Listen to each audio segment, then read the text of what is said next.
Going live. All right, thank you everyone. Welcome to the 8th Symposium for Scuba, International Symposium, I think, for adaptive scuba. Today we're going to have some very exciting speakers for you. We're going to have the overview of an adaptive scuba diving program for our first ventilator diver that's going to go to depth, hopefully. And then we're going to do an overview of some of our what's happening in the adaptive dive community, our current research that's happening. And then we also have one of our adaptive divers who's been, she's going to come and tell her story about becoming a diver, working with Diveheart, becoming one of our biggest ambassadors, and what she's hoping to have happen in her life going forward. I'm going to let Jim Elliot come up and kind of start us off. He's got some stuff to talk about, and then I'll be back to introduce our next presenter. All right, great. So I'm technically impaired, so if I screw this up, let me go to the next slide. Is that okay? Sure. All right, great. I don't know how many people have had a chance to see some of the news stories that we have on our media kit, but it's amazing. We have like almost 100 news stories now, and this is one of them. This was done in August, and CNN came and they wanted to do a piece on pain management. What we've seen since we started doing this is we've had people who come on a trip, and usually by the second day they roll up to us and they go, "Jim, I've been in pain for like 15 or 20 years, and all of a sudden I'm pain free." And it lasts up to 3 weeks, and we go, "Oh my God, this is incredible." This is one of those pieces. There's two divers with spinal cord injuries. One is a paraplegic, Kenny, and the other one is Juan, and he has a C5 quadriplegic, very similar to Amber's spinal cord injury. So, with no further ado, we will.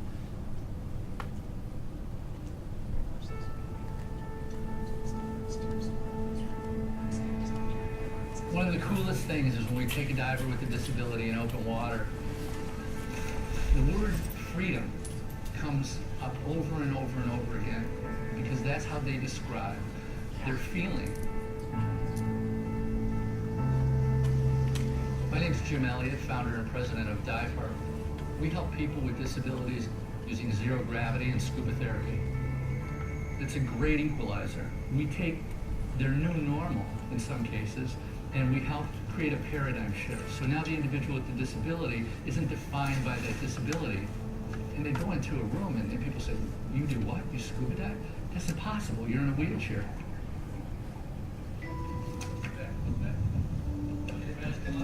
I was on my bicycle and I was struck by a car, and I hurt my T11 vertebrae and severed my spinal cord. I knew that all of a sudden when I lost the feeling and the ability to move my legs, that life had changed. When I was 23 years old, I dove into a pool and I dislocated my C6, C7 vertebra, which led me to be paralyzed from my neck down. I'm totally dependent from someone else all the time. I suffer from neurological pain and I take medication for that. But every time I get into the water, I feel better. I don't feel pain for a couple of days. So I love it.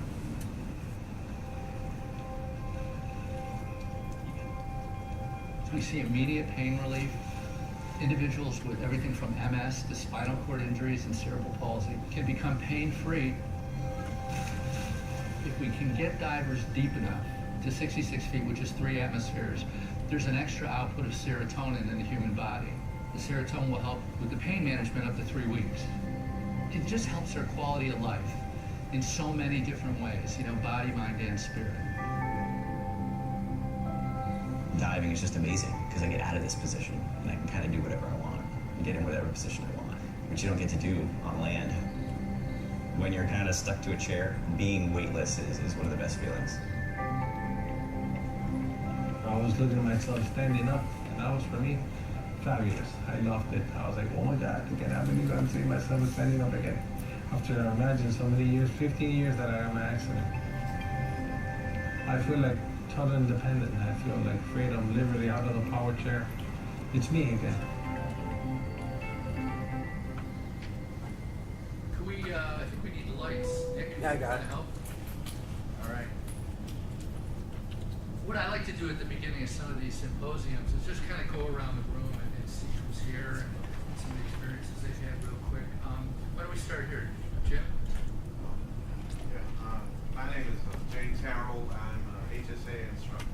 James Harold, who we trained back when? Right. I initially went through. It was a little. Wasn't prior to Diveheart, but prior to some of the things that you're doing now. And I'm a PADI master diver trainer also. And we are running training programs, and we're working on some of building some of the adaptive components to our diver training activities, and working along with Jim on some of those potential dynamics also. And Jim was one of our first instructor trainer classes, so thank you for coming here, and then let's continue on. Oh, yeah, I'm Ken LaForest. I did my training with Diveheart and Jim probably 8 years ago, and I've been on one Florida trip with them. You're coming again this year. Maybe. And I've done a number of work with Miami, the organization in the Detroit area that deals with TBIs, and I've taken probably 20, 30 people into the pool, and it's a whole different environment. I actually have one fellow whose trigger for his TBI was noise. Yeah. And unfortunately, at the swimming pool, we had a band practicing up in the bleachers. And I said, just lay back so your ears are in the water, and shut that door. And he didn't trigger.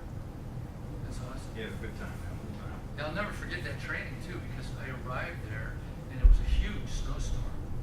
And the dive shop we worked with hadn't called anybody. And I got on the phone, we called the Department of Veterans Affairs in Michigan. And within no time, they had identified the individual from the military who worked with vets with traumatic brain injuries. It was so good to hear that that's continuing to go. And then I got a progress report from one other person I had in the pool. He, an IED had caused his vision to be distorted from one eye to the other. And he had to walk with a cane because he couldn't steady himself. He lost his balance completely. And the report that I got, probably a year and a half ago, is he got a pair of computerized glasses that realigned his eyes. He doesn't need his cane. He picks up his kids and walks with them now. Yeah, I love technology. Technology, yeah. What a boom. Who's here with you? And this is my son Craig. He's a fellow diver. Great, thanks for coming. Hey, Byron. Dave, let's go to the back. My name's Dave. I'm a Diveheart instructor, PADI instructor. Run a couple little programs in Chicagoland area. Yeah, Dave runs a program where when we had Rotarians from Israel that wanted to start a program for kids with autism in Haifa, we brought them to Dave's program at Oblong because it's just a showcase program. And we went there and they're still doing stuff with kids with autism. This was several years ago. Thanks for being here. I'm Jody. I'm a PADI dive master, Diveheart volunteer, And Rotarian. and Rotarian. Yeah, thank you for coming. Jim? My name is Jim, and I got involved with Diveheart originally back in 2006. I originally became a PADI instructor in 2005 after watching one of Diveheart's videos and developed a passion of working with adaptive training. And that's when I got hold of Jim, and through the years I've had the opportunity to actually go out on a lot of excursions with them and watch the whole field grow. And it's been wonderful to watch it go from one area up to another area and to be able to go all the way up into the spectrum of working with autistic children. It's just so rewarding to do. I've been inactive for 3 years due to personal reasons in my life, and I'm looking to get back involved in adaptive training, hopefully in Central Indiana. It'll be good to have you back on board, man. Thanks for coming. Sarah? Sarah, I'm an instructor with A little Diveheart. louder. I'm an instructor with Diveheart and with PAD, or excuse me, STI. And runs also six You wish. programs for us. Sharon? I'm Sharon Kutzka, and I am a dive master and a Diveheart adaptive buddy. And on our board. And on Thank board. you for being here. My name's Quinn. I'm a Diveheart volunteer and also run the veterans program for Diveheart. Work on our equipment. firefighter. And a firefighter. That's how I got started. Jim came and taught us how to dive and fell in love with it and stuck with it. So. Awesome. My name's Teresa. I'm a volunteer coordinator for Diveheart. Yeah, Teresa, so anybody, this is the one you want to go to, right? Drive people to volunteer and Diveheart.org, yeah, and then you'll get Teresa. Like, wow. But yeah. No, I don't want to, I don't want to talk to introduce the name. I'll have, we shouldn't talk, say Nick, though. This is Nick. Hi, I'm Nicholas Johnson. I'm also a active diver certified. Been done it for like 5-6 years. I learned about diver through my dad, and then through Jim, Dave Sigmund, Jim Elliot, Karen, or Sharon, Sarah, and Jody. So it's been great. I have a friend who is also in Diveheart who he would like to be here but can't. He's busy doing something else. And another friend of mine who's going to be here tomorrow, which you'll get to meet. So hopefully she is very nice. And you're a star of the WGN. And I'm a star of WGN Diveheart. Go YouTube, WGN Diveheart. So, and there's a bunch of Diveheart videos on YouTube, so check them out. I'm also social media with following up with Diveheart as well. Thank you, sir. Well, thank you all for being here. I'm going to turn it back over to Tina Marie, and Nick's going to get out of my chair. Okay. All right, so I wanted to talk a little bit about adaptive scuba and what we're trying to do and promote with scuba diving and families. So we've already, launched training and we focus a lot on the adaptive diver, but what some people don't talk a lot about is you can also get the adaptive diver, get their friends and their family to become their buddies and then dive with them. I mean, there's people that they might not be going out, they're not going to play tennis, they're not going to play basketball together, but they can dive together. And we want our instructors to not only focus on the adaptive diver, but also encourage people to get friends and family into diving who then may be specifically trained to dive with that diver. So this is one of our family teams. It's James and Ashley. And James became, he's kind of unofficially her dive buddy, but he's always diving with Ashley, and she's the reason he comes out. And I believe they've been on a trip together. So the idea is, Diveheart has all these terrific trips, and I'm going to share the dates and stuff like that. But what really makes me so excited is when I hear about families being able to go on their own family dive trips. And the other half of that is we're also training resorts and teams that are in Utila, teams that are in Cozumel, teams that are in Grand Cayman, that can then help these families if they need an additional buddy to go out with them, or if they, so that they know the Diveheart program, they're able to go on trips together and enjoy diving as a family. So I'm going to share a couple of our families with you over these next couple of slides. Here we have the Wagstaffs. Now, they've really taken it completely to the ultimate level. They've gone to Cozumel 3 different times by themselves as a family, and it's mainly because the dad's a teacher and he can never sync. Our schedule for trips never syncs with his schedule for trips. So it's wonderful. They send us pictures and say we're having an amazing time, we're doing stuff together. This is what we hope for a lot of our adaptive divers, not all of our adaptive divers. And then I had to share my family, my personal family story. The reason that I am so passionate about, or one of them about Diveheart, is I had a cousin who was born with a brain tumor, and he was always just full of life and tried a lot of stuff, and we lost him when he was 27, and it was a number of years before I had met or known about Diveheart. And when I did learn about Diveheart, I kept thinking, Joey would have loved this. He would have totally embraced this, and I think he would have had a great time with it. This is his nephew, Mateo, who unfortunately he's never met, but Mateo has a heart condition, and he, at 10, has had 3 open heart surgeries. And his mom came to me last fall or last summer and was like, do you think he could do your program? I'm like, of course he could. Let's talk to the doctors.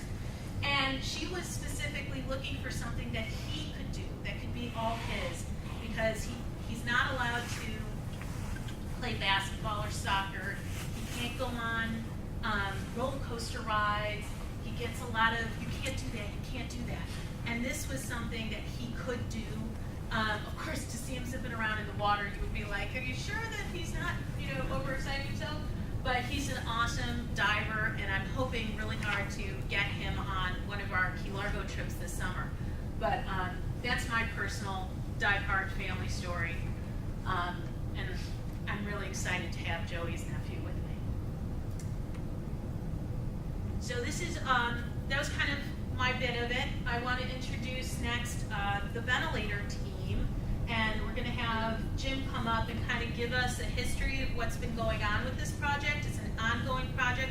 As you could imagine, getting someone on a ventilator at depth under the water is not think about it and have it done in the next day. So Jim's going to give a little bit of history on how we came to this project, and we'll have Glenn, who's the lead for this project on the Diveheart side, speak about how he kind of came on board and what happened. And we'll have our professor here, David, give his take, and then these wonderful students that are currently doing their part to further the project.